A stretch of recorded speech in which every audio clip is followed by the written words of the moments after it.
यह रही निर्जला एकादशी व्रत की संपूर्ण कथा। भीमसेनी एकादशी कथा। निर्जला एकादशी व्रत कथा।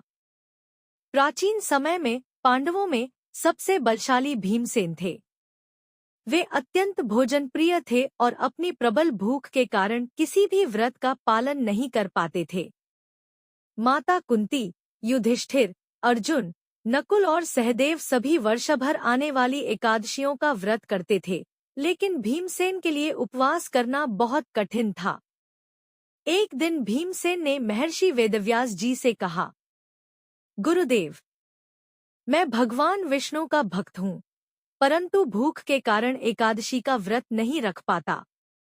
कृपया ऐसा उपाय बताइए जिससे मुझे सभी एकादशियों का पुण्य प्राप्त हो सके। तब महर्षि वेदव्यास ने कहा, हे भीमसेन, यदि तुम वर्ष में केवल एक बार ज्येष्ठ मास के शुक्ल पक्ष की एकादशी को निर्जला व्रत कर लो, तो तुम्हें वर्षभर की सभी 24 एकादशियों के व्रत के समान पुण्य प्राप्त होगा।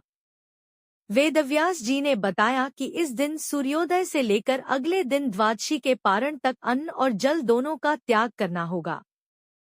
भगवान विष्णु की पूजा, भजन और नामस्मरण करना होगा। भीमसेन ने गुरु की आज्ञा स्वीकार की। एकादशी के दिन उन्होंने अन्न और जल का पूर्ण त्याग किया। दिन भर भगवान श्रीहरि विष्णु का ध्यान किया और पूरी श्रद्धा से व्रत का पालन किया। भूख और प्यास के कारण उन्हें अनेक कष्ट हुए, लेकिन उन्होंने धैर्य नहीं छोड़ा। अगले दिन द्वादशी तिथि में स्नान कर भगवान विष्णु की पूजा की, ब्राह्मणों को दान दिया और विधिपूर्वक पारण किया। भीमसेन की कठिन तपस्या और श्रद्धा से भगवान श्रीहरि विष्णु अत्यंत प्रसन्न हुए।